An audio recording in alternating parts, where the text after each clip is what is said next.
ओम नमः शिवाय। छठवां अध्याय। नंदिकेश्वर अवतार। सनत कुमार जी बोले, हे नंदीश्वर जी, अब मैं यह सुनना चाहता हूँ कि शिव जी के अंश से आप कैसे उत्पन्न हुए तथा परम गुह्य शिव तत्व को आपने कैसे जाना। हे प्रभु, यह सब आप मुझसे कृपा पूर्वक कहिए। नंदीश्वर बोले, हे सर्वज्ञ सनत कुमार जी, अब आप सावधान होकर सुनिए। जिस प्रकार मैं शिव जी का अंशज हुआ। एक समय जब पुत्र की कामना से शिलाद ऋषि शिव जी का तप और ध्यान करते हुए शिवलोक को प्राप्त हुए, तब देवताओं के प्रभु इंद्र इनके तप से प्रसन्न हो वर देने के लिए उनके समीप गए और कहा, वर मांगो।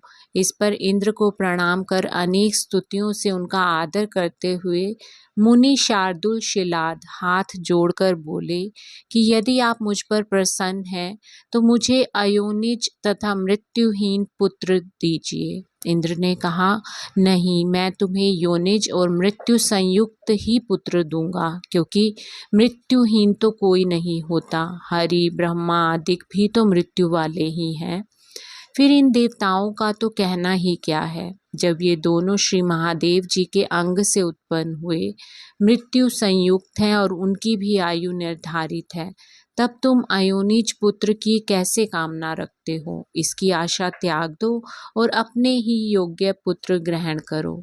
हाँ, यदि देवेश्वर रुद्र प्रसन्न हो जाए तो वे अयोनिज मृत्यु रहित पुत्र तुझे दे सकते हैं। मैं ब्रह्मा या विष्णु तो नहीं दे सकता। इंद्र उस ब्राह्मण से ऐसा कहकर देवताओं सहित अपने लोक को चले गए। पश्चात शिलाद ने महादेव जी की आराधना की, 1000 वर्ष तक घोर तपस्या की। उनके शरीर पर दीमकों ने मिट्टी चढ़ा दी। मांस, रुधिर और त्वचा से हीन उनके शरीर में अस्थि मात्र ही शेष रह गया। तब शिवजी ने उन्हें अपना रूप दिखाया। देवताओं के अधिपति ने उन्हें वर देने को कहा, परंतु समाधि में लीन शिलाद को उनकी वाणी सुनाई ही ना पड़ी। जब शिवजी ने अपने शुभ करों से उन्हें स्पर्श किया, तब उनकी समाधि टूटी। उन्होंने नेत्र खोलकर देखा तो उमा सहित शिवजी समक्ष ही खड़े थे। वे उनके चरणों पर गिर पड़े और स्तुति करने लगे। भगवान शंकर ने शिलाद से कहा, मैं वर देने आया हूँ। मैं तुम्हें सर्वज्ञ और सर्व शास्त्रों में पारंगत पुत्र देता हूँ। शिलाद ने गदगद कंठ से और सजल नेत्रों से हाथ जोड़कर कहा, हे महादेव जी, यदि आप मुझ पर प्रसन्न हैं और वर देना चाहते हैं तो अपने समान ही मृत्यु रहित तथा अयोनिज पुत्र दीजिए। त्र्यंब शंकर जी ने कहा, एवमस्तु, अर्थात ऐसा ही होगा। ऐसा कह शंकर जी अंतर्ध्यान हो गए। शिलाद ने अपने स्थान में आकर सब वृतांत ऋषियों से कहा। फिर यज्ञ के लिए आंगन खोदने लगा। फिर तो उसी समय उनकी आज्ञा से मैं उनका पुत्र रूप होकर प्रलय अग्नि के समान दे दीप्यमान होकर प्रकट हुआ। देवताओं ने फूल बरसाए, ऋषियों और गंधर्व आदिकों ने गुणगान किया।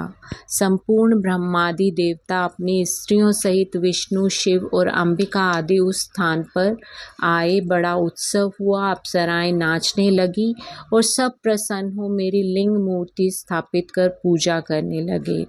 शिलाद की भी सबने प्रशंसा की। शिव पार्वती की भी स्तुति हुई। फिर शंकर पार्वती जी भी पधारे।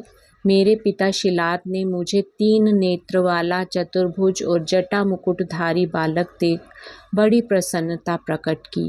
मैं त्रिशूल आदि शस्त्र धारे दीप्तिमान और सब प्रकार से रुद्र रूपी तथा प्रणमय प्रकट हुआ।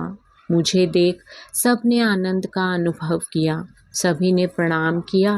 तब शिलाद ने यह कहकर कि हे सुरेश्वर, तुमने मुझे आनंद दिया है, इसी कारण तुम्हारा नाम नंदी हुआ। तुम देवताओं को भी आनंद देने वाले हो, अतएव तुम जगदीश्वर को मेरा नमस्कार है।